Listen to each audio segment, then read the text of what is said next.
My son talks to someone in his room. I thought it was imaginary, until he told me the thing knows my name. It remembers my childhood. It says this was its room first. And worst of all, it says I promised I'd come back. My son, Eli, is the kind of child who narrates his thoughts. He talks to his toys, to the dog, to the dust motes in the afternoon light. So when I first heard him talking to someone in his room, I smiled and kept washing dishes. His voice rose and fell with the seriousness only children can manage, as if the fate of the world depended on whether a blue crayon could beat a red one. Not like that, he said once, gently.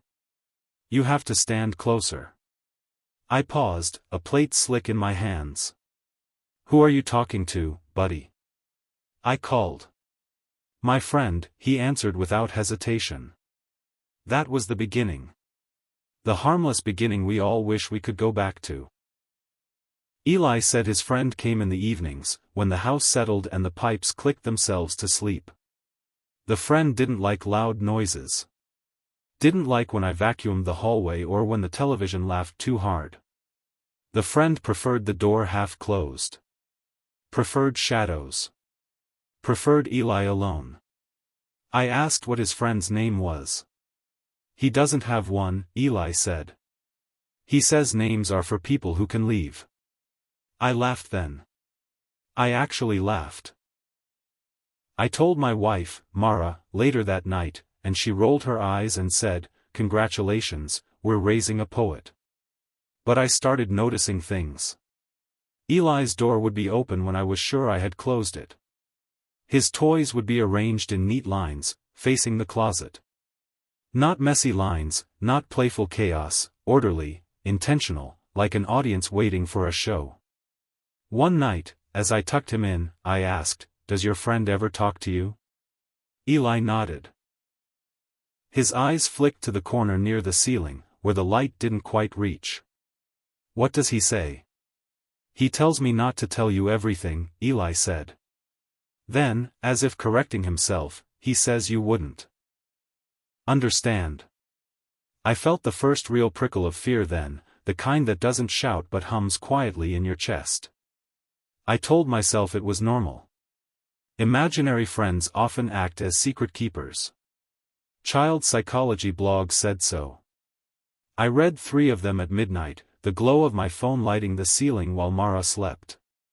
The next morning, Eli was tired.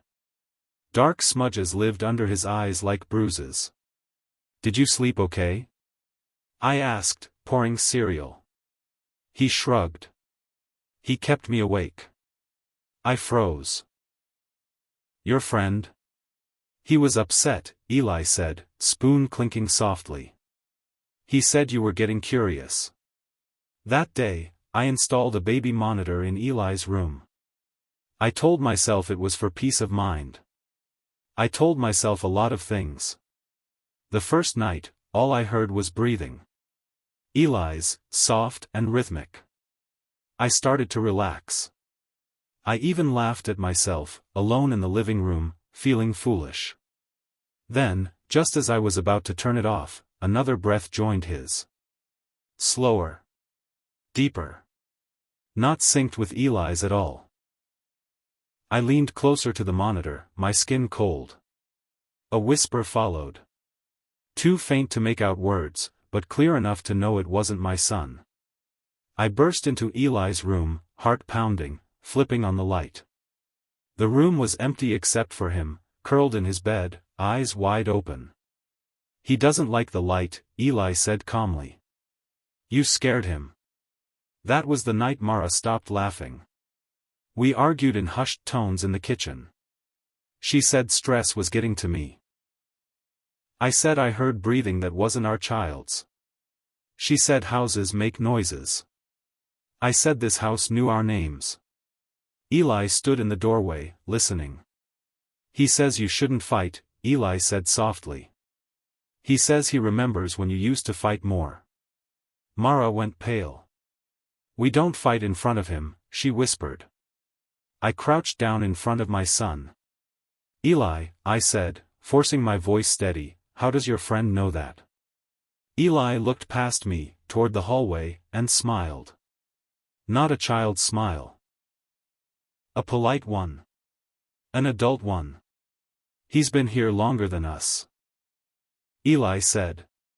He says this was his room first.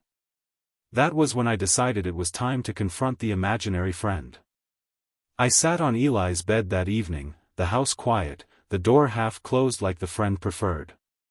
I know you're here, I said, feeling ridiculous and terrified all at once. If you're real, talk to me. Silence stretched. The air felt thick, like a storm about to break. Then Eli spoke, his voice lower than I'd ever heard it. He says you finally asked the right way. My mouth went dry. What does he want? Eli tilted his head, listening to something I couldn't hear. He wants me to tell you something, he said. What? I asked. Eli's eyes met mine, and in them was a depth that didn't belong to a child. He wants me to tell you, Eli said slowly, that you used to talk to him too. When you were my age. And you promised you'd come back. That was the moment the past I had buried knocked from the inside, and the house seemed to lean in, listening with us. I don't remember sitting down, but suddenly I was on the floor, my back against Eli's bed, the room tilting like a bad dream. Memories I hadn't touched in decades stirred, fuzzy at first, then sharp enough to hurt. That's not true, I said, more to myself than to him. I don't remember any of that. Eli frowned, the way he does when adults say something obviously wrong. He says you do, he replied. You're just pretending not to. He says grown-ups forget on purpose. The house groaned then, a long, settling sigh that traveled through the walls. I realized my hands were shaking. Mara stood in the doorway. I hadn't heard her come in. Her face told me she'd heard enough. Tell me everything, she said. Not to Eli. To me. So I did. Or at least, I tried. I told her about the house I grew up in, how it looked nothing like this one and yet suddenly felt identical in all the ways that mattered. I told her about being an only child, about long evenings alone in my room while my parents worked late. I told her about the feeling of being watched, not threatened, just accompanied. I hadn't been lonely. Not really. Because I had a friend. I remembered whispering into the dark, remembered standing close to the closet because that was where the shadows were deepest. I remembered being told secrets. Small ones at first. Where the creaky floorboard was. Which stair to avoid so the adults wouldn't hear. I remembered being told I was special because I could listen. What happened to him? Mara asked quietly. I swallowed. I don't know. We moved. New house. New life. I stopped talking about him, and eventually, I stopped thinking about him. Eli shook his head. No, he said. You promised. The word hit me like a physical blow. What promise? Mara asked. Eli's gaze drifted to the corner again. His voice changed, not possessed, not theatrical, just steadier. Older. He says you promised you'd come back when you were big, Eli said. Because he can't leave. And he gets lonely when kids grow up. The monitor crackled from the other room, though no one was near it. A whisper slid through the speaker, clearer now, layered under Eli's breathing. You said forever, the whisper breathed. Mara covered her mouth.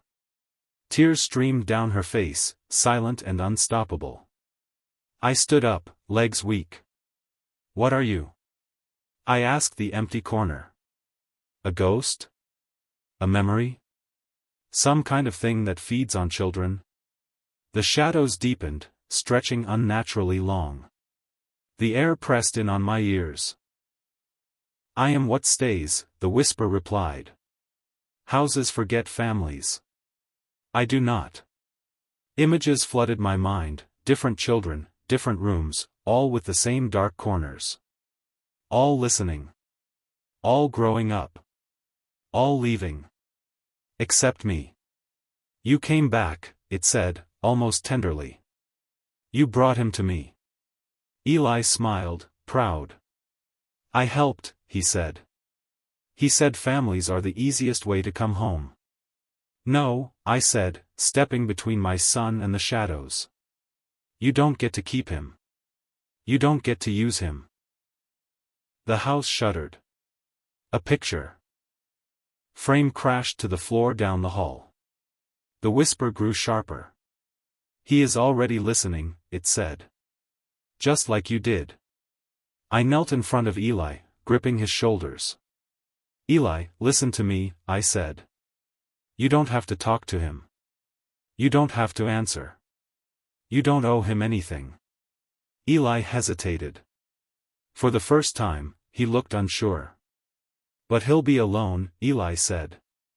The whisper softened again, coaxing. Just like before. Something inside me broke then, not fear, but guilt. Heavy and old. I understood, finally, what it wanted. Not bodies. Not souls. Continuity. To be remembered.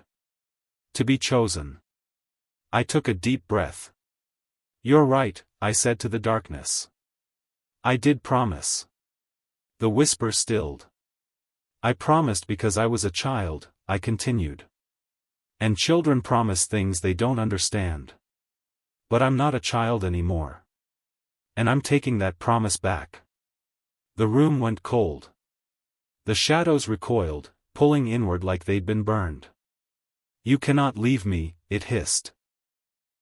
I already did, I said. And you survived. You'll do it again. Eli cried out as the air rushed, like a vacuum sealing shut. The closet door slammed. The lights flickered once, twice, then steadied. Silence fell. Real silence. Empty silence. Eli collapsed against me, sobbing. He's gone, he whispered. He's mad. Mara wrapped her arms around us both. We moved out 3 days later. Eli doesn't talk to anyone in his room anymore. He sleeps with the light on. Sometimes he asks if it's okay to forget things, and I tell him yes. I tell him forgetting can be a kind of kindness. As for me, I still wake up some nights, certain I hear breathing that isn't my own. Certain that somewhere, in some dark corner of a room that used to belong to a child, something is waiting. And I'm afraid, not that it will come back. But that one day, my son might remember a promise he never should have been allowed to make.